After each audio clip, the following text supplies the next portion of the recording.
A gente vai mergulhar ainda mais na crise política vivida pelo Grêmio, porque novos fatos aparecem após a desistência de Marcelo Marques à candidatura para a presidência do Grêmio em 2026. Definições estão acontecendo nos bastidores e uma reversão é discutida. Um movimento popular aparece e pode ser importante para quem sabe convencer Marcelo. Depois da vinheta, a gente fala muito sobre o futuro do Grêmio, que hoje parece estar em xeque.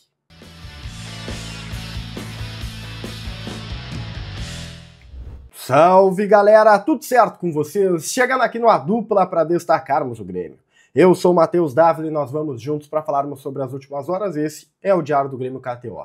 Deixa o like, compartilha o vídeo, te inscreve no canal, ativa as notificações e vem fazer parte do A Dupla. A KTO é para você brincar, se divertir com responsabilidade, cabeça no lugar. É um site proibido para menores de 18 anos. Vivemos uma quarta-feira de Copa do Brasil, muito jogo bom, muitos clássicos. E na KTO tudo fica muito mais divertido. É aquela história, tem muitas opções para você brincar, se divertir, sempre com juízo. É a primeira coisa que a gente fala, responsabilidade. Repito, site proibido para menores de idade, tá certo? Vamos falar sobre as últimas horas, porque o que balançou o estado do Rio Grande do Sul e balança vermelhos e azuis foi a manifestação, o comunicado dado por Marcelo Marques na entrevista que concedeu ao programa Sala de Redação da Rádio Gaúcha, onde afirma que não será candidato à presidência do Grêmio neste final de ano. Onde muitos esperavam uma aclamação de Marcelo Marques, Marcelo não se fará presente. Uma frase marcante durante a manifestação dele foi: a política está à frente do clube. Fecha aspas. Essa frase ela resume o pensamento do Marcelo quanto aos acontecimentos que levaram ao estopim que foi a retirada da sua candidatura. Marcelo era um pré-candidato, mas um homem que se desenhava como futuro presidente do Grêmio. E por conta de discussões políticas, de bastidores mal resolvidos e mal conduzidos, ele fez a opção de se retirar do pleito.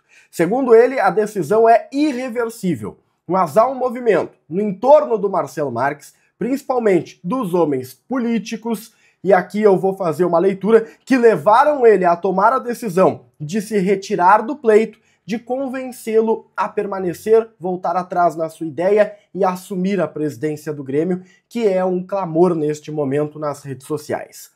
Os bastidores envolvem muitos impasses políticos, tá? Existem várias histórias que estão sendo contadas e acho que a gente pode pegar o recorte do momento derradeiro, que foi uma reunião que aconteceu lá na Marquespan, sem acordo para a formação da chapa do Conselho Deliberativo, que carregaria o nome do Marcelo Marques, né? A chapa do Marcelo Marques, a gente poderia assim colocar. Negociações políticas estavam sendo travadas, naturais, importante que se digam. Havia uma aproximação do Marcelo Marques com a chapa do presidente Alberto Guerra, com os homens do presidente Alberto Guerra.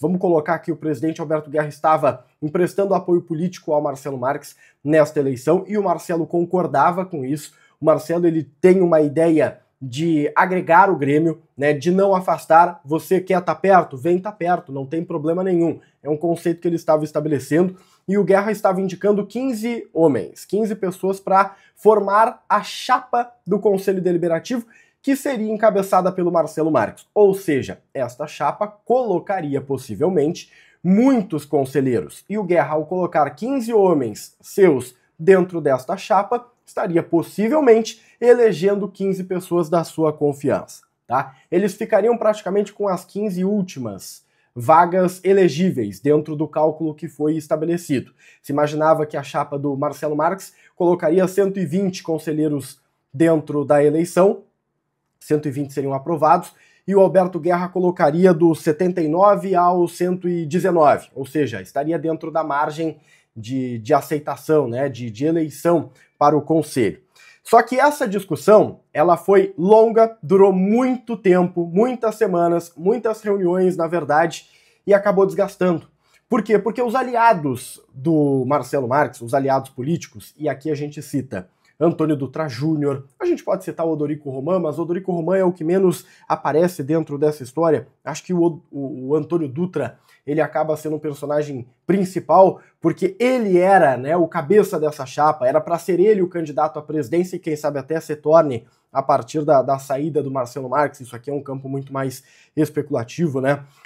Eles recusavam essa ideia de ceder tanto espaço assim para não aliados, né? Para agregados políticos. Eles não concordavam com isso. E os atritos eles foram se formando, as indicações para futuros cargos também foram gerando grandes debates, porque isso envolve acomodações políticas.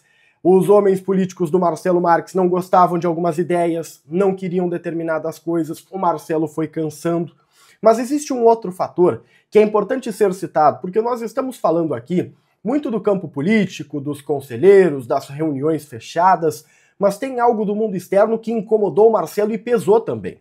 Nessa entrevista lá no Sala de Redação, o Marcelo falou que o lado político foi a gota d'água, mas a gota d'água não é o que enche o copo, é o que transborda o copo. O que encheu o copo do Marcelo Marques, de acordo com os relatos, e a gente pegando os depoimentos dele também consegue perceber, foi o nível de cobrança, o nível de pressão que ele sofreu desde que ele se lançou como pré-candidato.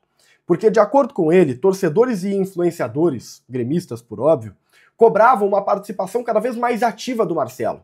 E quando a gente fala uma participação mais ativa, a gente está falando de cobranças, de quase que exigências, por um maior aporte financeiro, né? Por colocar mais dinheiro, sempre falando em dinheiro. Marcelo já colocou 130, 145 milhões na compra da Arena, já estava lançando 10 milhões de euros para o mercado e colocou à disposição do Grêmio, e aqui havia uma reclamação por parte do Marcelo que não havia justificativas, né? De vez em quando o Rossato falava para ele não sabia direito o que estava sendo feito com aquele dinheiro ou qual era a ideia para aquele dinheiro depois que o negócio do Roger Guedes acabou melando.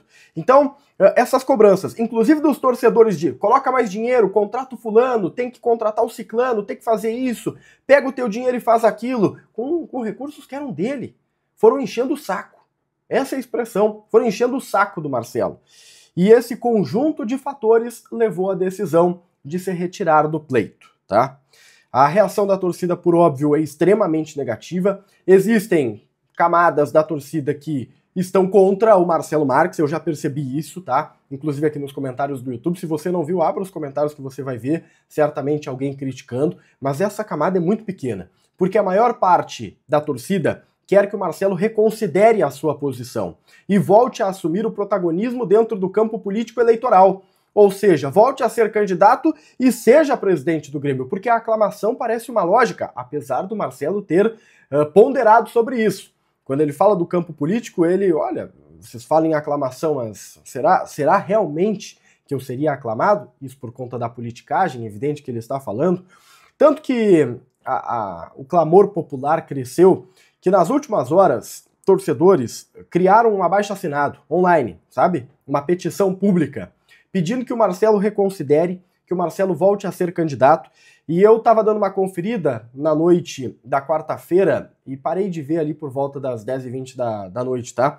E já tinham mais de 3.500 assinaturas, certamente neste momento essa quantidade subiu significativamente. Mas é o torcedor se movimentando, é o torcedor expressando a sua insatisfação com o que está acontecendo. É o torcedor querendo uma renovação de ares e enxerga esta renovação no Marcelo, em novos costumes e não na velha política, que hoje é apontada como a responsável por afastar um grande gremista da possibilidade de assumir a presidência do Grêmio. Tem muita coisa pesando o ambiente do clube. Muita coisa pesando o ambiente do clube. E a pergunta é, o que vem agora? Eu estou percebendo algumas manifestações de antigos candidatos, ou de futuros candidatos, ou de atuais candidatos, né? Alguns reclamando do Marcelo, né? Aproveitando para atacar, que ele já deveria saber que o ambiente político é assim.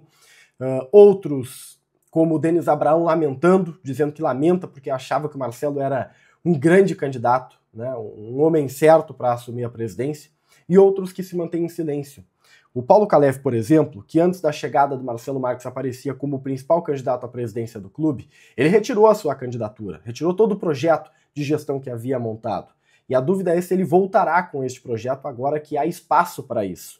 Se ele voltará a buscar um protagonismo e, quem sabe, ser o presidente do Grêmio a partir de 2026, dentro de um processo eleitoral completamente em aberto. Eu mandei mensagem para o Paulo Calef, ele ainda não me retornou. Nós não temos uma posição, mas existem nos bastidores do Grêmio uma confiança ou uma sinalização de que ele deve retomar o seu projeto, precisando fazer correções, porque ele tinha pré-acertos, né, como o Maicon, como o Darley, teria que buscar esses apoios de novo, ver se seria possível buscar esses apoios para retomar aquilo que ele pretendia fazer dentro da campanha eleitoral. Enfim, é um Grêmio bastante chocado, muito chocado com a decisão do Marcelo Marques. Na noite da quarta-feira ainda, o ex-presidente Romildo Bolzan Júnior deu entrevista à Rádio Gaúcha e ele foi citado porque o chapão do Marcelo Marques para o Conselho Deliberativo tinham indicações também do Romildo, indicações que desagradavam as pessoas aliadas do Marcelo Marques, mas não desagradavam o Marcelo Marques. Homens que trabalharam já pelo Grêmio. E aí existe aquela coisa política de não, esses caras rebaixaram o Grêmio em 2021. Mas também esses caras que rebaixaram, e é verdade que fizeram parte daquele trabalho, construíram toda a gestão do presidente Romildo Bolzan Júnior e uma gestão vitoriosa na sua grande maior parte, né? E eu falo isso, cito os dois lados para dizer, viu como a política ela é suja?